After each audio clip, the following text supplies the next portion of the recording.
Alright, so I'm going to be going through the real world application section of the trig graphs unit, which is unit 11.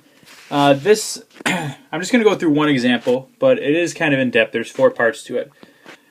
So the important thing you need to know is that since sine and cosine graphs are translations of each other, so if you slide one over, you can get it to line up with the other one, they're jointly referred to as what's called sinusoids.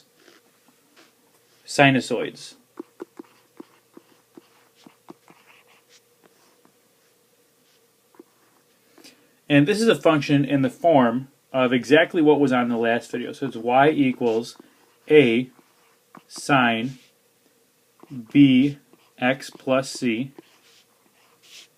plus d. And in this, the absolute value of a is going to be our amplitude, or our vertical stretch.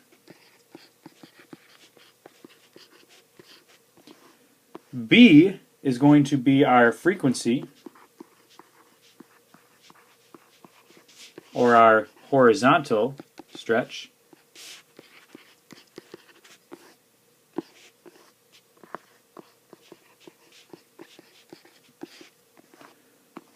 C is our phase shift,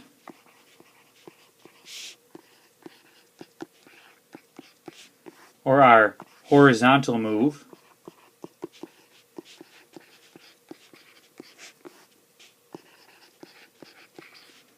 And D is the only one that doesn't have a specific name. That is just our vertical move,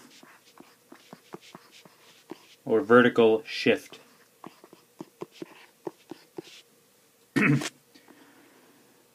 So, real-world situations in which the rise and fall of different periodic functions over a given time interval can be represented by sinusoidal functions. So we're going to go through one really common example right now, which everyone should know a little bit about. The number of hours of daylight in New York City varies sinusoidally. So that means as you progress through, the amount of daylight increases, and then it decreases, and then it increases again. And this is something that happens anywhere, not just in New York City, because the days get longer and shorter because of the Earth spinning on its axis and moving closer to the sun, and the tilt on its axis, all that fancy science stuff that I don't know a whole lot about because I teach math. The equation y equals negative 2.786 cosine of 0.017t plus 12.14 could be used to model the number of daylight hours in New York, where t is the number of days since December 21st. To the nearest tenth, approximately how many hours of daylight are there in New York on February 22nd? Well, to do this, the first thing you need to do is figure out, well, how many days is this?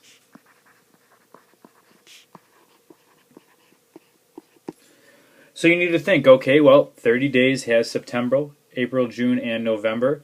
All the rest have 31, except for that pesky February, which only has 28. That means December has 31 days. So from the 21st to the 31st is 10 days. Then we have all of January, which is 31 days. And then we have February, but only up to the 22nd, so there's 22 days.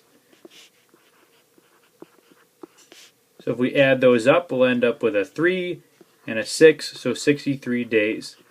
So we are on day 63 at February 22nd. So now if we want to figure out how many hours of daylight there are in New York City at that point, really all you have to do is plug into your calculator, and you need to make sure you are in radians, which we'll talk about a little bit in class tomorrow, but make sure you're in radians. And then just plug in t. So you'll have y equals negative 2.786 cosine of 0.017 times 63 and I'm going to run out of room, plus 12.14. And you can actually put this whole thing right into your calculator. And it will give you a value of 10.8.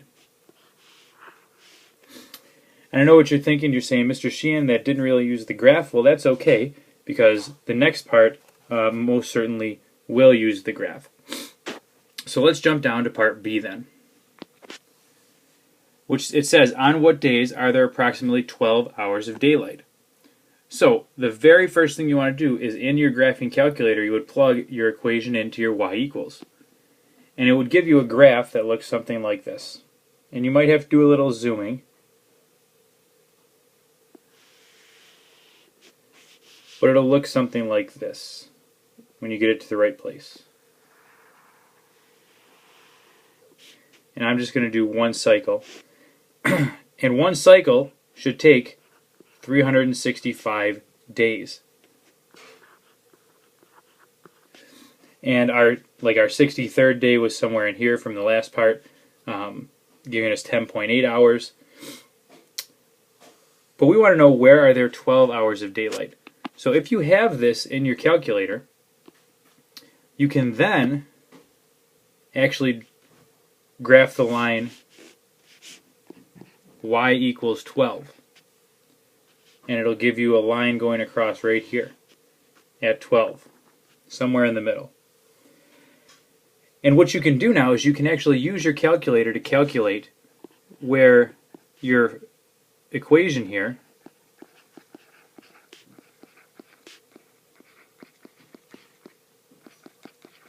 which is really long, is where this is equal to this. So where these two are equal. And the way you go about doing that is you'll actually push, let me get a different color here. You'll push second, and then you will push calculate,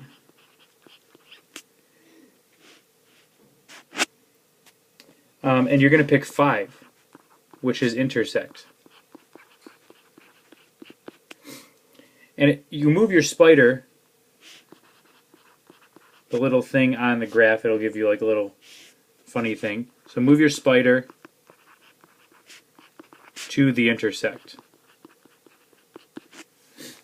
So if you move your spider to the intersect there and hit enter, this first one, if you do this, it'll give you about, and it says approximately, it'll give you 89 days for the first one. And then you can do the exact same thing here. You push second, calculate, go down to 5, move your spider towards this second intersect here, and that will give you about 280 days. And that's as easy it is. It's literally just putting it in your calculator and calculating out. So that's where the graphs come into play.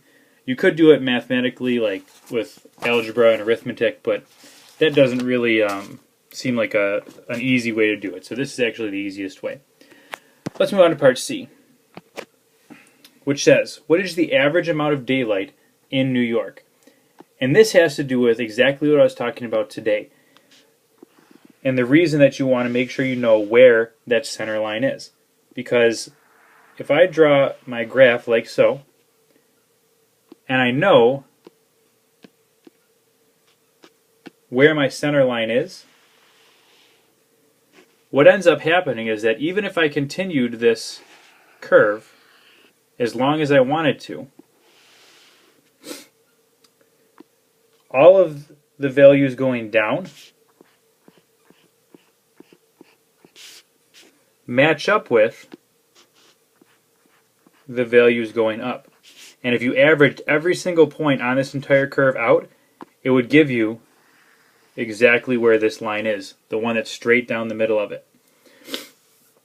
So, to figure this out, what you need to do is find out the highest point and the lowest point, or you can just say, okay, well, how high up did I shift that? So, this point is normally at 0. So how far is our vertical shift here? Well, looking at our equation, we know that it's in the form y equals a cosine bx plus d. And we know that that d is our vertical shift. So our vertical shift in this case is 12.14, making that center line at 12.14, which is where our average is. So that's part of the reason that in class I was talking about making sure you know exactly where your midline is for any trig function that you're looking at. Moving on to the last part, part D. Based on this equation, when is there the least amount of daylight? How many hours of daylight are on this day? Well, again, if you look at your graph, it starts at the bottom, moves up, and comes back down. So, knowing that, our initial point right here, our lowest point, is actually at December 21st, because this is talking about the number of days since December 21st. So now all we need to calculate is how many hours of daylight are on this day. So we're going to take and figure out, okay, how far is it from our center line down to here. Or, knowing that this is at 0, you could go ahead and just plug 0 into your equation. So if you do that, you'll have y equals negative 2.786 cosine 0.017 times 0 plus 12.14. The cosine of 0 is 1, so this will end up to be this times 1, so it'll be negative 2.786 plus 12.14, which gives us a value of 9.354. And it says, where's the least amount of daylight? And it doesn't say to round it, so there is where our final answer would be. Now I know some of this is a little bit tricky sounding, which is why we're going to do another example in class so you have the opportunity to ask questions if you have them. Again, one of the most important things is finding this midline, and then you need to just know what each part of the function means. We're going to be going through example 2 in class. I'd appreciate it if you just read it over so you have a general idea of what you're being asked to do, and then just be prepared with any questions you have when you come into class. Other than that, have a wonderful night.